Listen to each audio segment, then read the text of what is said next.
Hello students, welcome back to the channel ICT। आज हम directorate of education की worksheet number 67 जो कि 21 सितंबर यानी मंडे की वर्कशीट है डिस्कस करेंगे।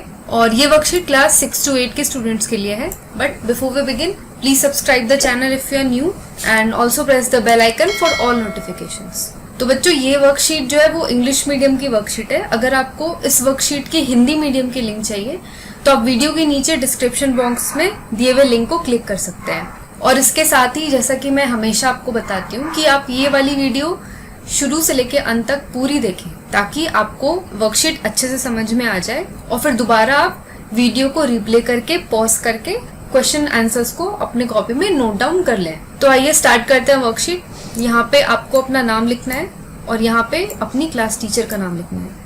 Just like every day, I was watering plants in my terrace garden. Suddenly, a lot of honeybees came flying. When I checked carefully, I noticed a honeycomb on one of the big plants. I was very excited to see it because I had only read about it in books till now.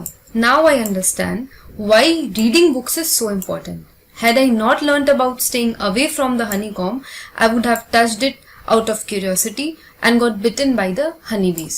तो हमेशा की तरह मैं क्या कर रहा था, मैं टेरेस गार्डन पे यानी छत पे जो मेरी गार्डन है, मैं उसमें पौधों को पानी दे रहा था। अचानक से क्या हुआ, कुछ मधुमक्खियां जो है वो उड़ती हुई आई। तो मैंने जब केयरफुली चेक किया तो मैंने देखा कि एक बड़े से प्लांट पे एक हनीकॉम्ब यानी कि मधुमक्खी का छत्ता है। तो उसे देख के मैं बहुत ही खुश हो गया, बहुत ही एक्साइटेड हो गया, क्योंकि अब तक मैंने इसके बारे में सिर्फ बुक्स में पढ़ा था। और अब मुझे ये समझ में आया कि बुक्स पढ़ना इतना इम्पोर्टेंट क्यों है। क्योंकि अगर मैं बुक्स में नहीं मैंने पढ़ा होता कि मधुमक्खी का छत्ता क्या होता है, तो मैं उसको जाके छू देता जागरूकता में, कि मुझे जिज्ञासा होती कि ये क्या चीज है। मैं जाके उसे छूता और कोई ना कोई मधुमक्खी उसमें से निकल के मुझे काट लेती। तो come let's find us more interesting information. तो अब हम क्या करेंगे, कुछ और इंटरेस्टिंग इन्फॉर्मेशन जानेंगे। तो जैसा कि आप देख रहे हो, ये जो पिक्चर है फर्स्ट वाली, इसमें हनी कोम्ब यानी कि मधुमक्खी का छत्ता बना हुआ है और इसमें कुछ हनी बीज की फोटो है। ये आपको नहीं बनानी है, ये ऐसे आपके डिस्क्रिप्शन के लिए दिया हुआ है। तो आइए अब हम डिस्कस करेंगे क्वेश्चंस एंड आंसर्स। सो वो first question is, what is the shape of the honey comb. तो हनी कॉम्ब का शेप कैसा होता है ये बताना है। तो अभी जो पिक्चर दी हुई है यहाँ पे आप देखो, ये आपको हाईलाइट करके भी दिखाया हुआ है। ये कुछ इस तरीके का शेप होता है हनी कॉम्ब का। इसे बोलते हैं हम हेक्सागोनल शेप। ये ऐसे होता है, 6 लाइन से बना होता है हेक्सागन। 1 2 1 2 3 4 5 6। तो 6 लाइन से बन के जब जो शेप बनता है उसे बोलते हैं हेक्सागोनल शेप। तो हनीकॉम्ब क्या होता है, shape of the honeycomb is hexagonal. What is the substance in honeycomb and how is it beneficial for us. तो इस क्वेश्चन में हमें ये बताना है कि हनीकॉम्ब से हमें कौन सा सब्सटेंस, कौन सी चीज मिलती है और ये हमारे लिए बेनिफिशियल यानी उपयोगी कैसे है। Answer is, the substance present in honeycomb is honey. It is very beneficial for us as it helps in digestive problems, improves heart health, soothes cough and sore throat. तो हनी कॉम्ब यानी मधुमक्खी के छत्ते से हमें जो चीज मिलती है वो है हनी यानी कि शहद, और ये हमारे लिए बहुत ज्यादा ही बेनिफिशियल है, बहुत उपयोगी है। ये बहुत सारी चीजों में बहुत ही लाभदायक है, जैसे कि डाइजेस्टिव प्रॉब्लम्स अगर पाचन से रिलेटेड प्रॉब्लम्स होती हैं तो उसमें भी ये हेल्पफुल है। इम्प्रूव्स हार्ट हेल्थ यानी दिल से जुड़ी बीमारियों में भी ये बहुत ही लाभदायक साबित होती है। It suits coughs and sore throat यानी कि जब जैसे गले की बीमारी होती है या फिर कोल्ड एंड कफ है, सर्दी खांसी है, तो उसमें भी हनी का काढ़ा बना के हम पीते हैं। तो इस तरीके से हनी कफ एंड कोल्ड में भी काफी बेनिफिशियल है। Next question, do you know that honey bees play a very important role in protecting the environment, collect information about it. तो जो हनी बीज यानी मधुमक्खियां होती हैं वो पर्यावरण की सुरक्षा में भी बहुत बड़ा रोल प्ले करती हैं। वो कैसे, ये आपको बताना है। तो honey bees play a very important role in running the life cycle in plants. They pollinate, helping plants grow, breed and produce food. So in this way they play an important role in the ecosystem. तो honey बीज जो है वो plants की जो life cycle होती है, जो लाइफ स्पैन होता है, उसको स्मूथली रन करने में एक बहुत बड़ा रोल प्ले करती है।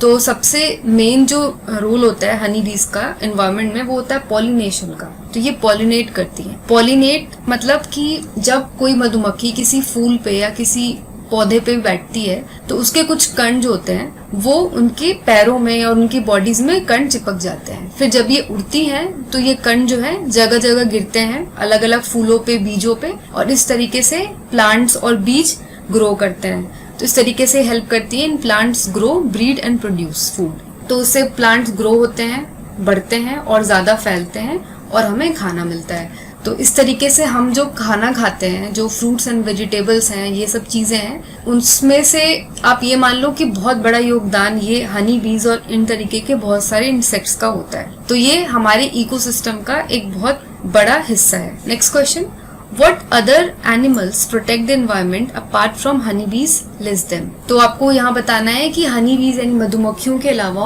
और कौन कौन से जानवर हैं जो हमारी एनवायरनमेंट को प्रोटेक्ट करने में हमारी सहायता करते हैं। Some animals which protect environment are rats. सबसे पहले rats यानी चूहे। They can sniff out dangerous explosives from the ground. तो जैसे डॉग्स होते हैं उनकी जो स्मेलिंग पावर होती है वो बहुत स्ट्रांग होती है। तो उस तरीके से रैट्स भी हैं। अगर चूहों को ट्रेन किया जाए तो जैसे लाइन माइन्स बिछी होती है नीचे जमीन के अंदर, एक्सप्लोजिव्स जो बिछे होते हैं उनको वो सूंघ करके बता सकते हैं कि कहाँ पे है। नेक्स्ट है स्क्विरल यानी कि गिलहरी। They help trees taking roots. तो गिलहरियां क्या होती हैं, ये लोग जो होते हैं नट्स और जो बीज होते हैं वो ये लोग इकट्ठे करते हैं। तो कभी कभी क्या होता है ये नट्स को गिलहरियां कहीं कहीं रख के फिर भूल जाती हैं कि हमने कहाँ रखा है। फिर वही नट्स और जो बीज होते हैं वो मिट्टी में मिल जाते हैं, उसमें जड़ आ जाती है और वो पेड़ में बदल जाते हैं। तो इस तरीके से वो पेड़ों की हेल्प करती है जड़ लेने में। Next is elephants. They create a source of water for other species. तो एलिफेंट्स जो होते हैं बहुत ताकतवर जीव होते हैं। तो एलिफेंट्स क्या करते हैं, कहीं भी जैसे अगर जमीन सूख गई होती है, वहाँ पानी की कमी है, तो वो अपने फीट से या अपने ट्रंक से वो उससे जमीन को खोदते हैं और गड्ढा बनाना शुरू करते हैं। और वो तब तक गड्ढा बनाते हैं जब तक कि नीचे से पानी ना निकलने लगे। तो इस तरीके से वो हेल्प करते हैं पानी निकलने में। कहीं भी सूखा पड़ा हो तो ये दूसरे जीवों की भी हेल्प करते हैं, क्योंकि अब सिर्फ अपनी ही नहीं करते, ये पानी जो ये लोग निकालते हैं जमीन से या कहीं से भी, तो ये सिर्फ अपनी ही नहीं दूसरों की भी मदद करे, क्योंकि बाकी जानवर जो है वो भी उस पानी पे डिपेंडेंट है। तो इस तरीके से elephants help. Next is dogs. They are the most faithful friends of humans. और डॉग्स के बारे में तो सबको ही पता है कि ये इंसान के सबसे फेथफुल फ्रेंड है। और डॉग्स में बहुत सारी डॉग्स जो होते हैं उनको बहुत सारी चीज़ों में यूज किया जाता है, मिलिट्री में, क्रिमिनल्स को फाइंड करने में। तो डॉग्स भी बहुत यूजफुल है एनवायरनमेंट के लिए। तो बच्चों ये थी हमारी आज की वर्कशीट। ये वर्कशीट आपको कैसी लगी आप ये मुझे कमेंट करके जरूर बताना। और अगर आपके कुछ भी डाउट्स हैं, कुछ भी क्वेश्चंस हैं वर्कशीट से रिलेटेड, तो वो भी आप मुझे कमेंट करके नीचे पूछ सकते हो। तो आज के लिए बस इतना ही। पर जाने से पहले चैनल को सब्सक्राइब करना ना भूलें और साथ ही share this video with all your friends. Don't forget to like, share and subscribe. That's it for today. We'll meet you tomorrow with another worksheet. Till then, stay safe, take care and have a nice day.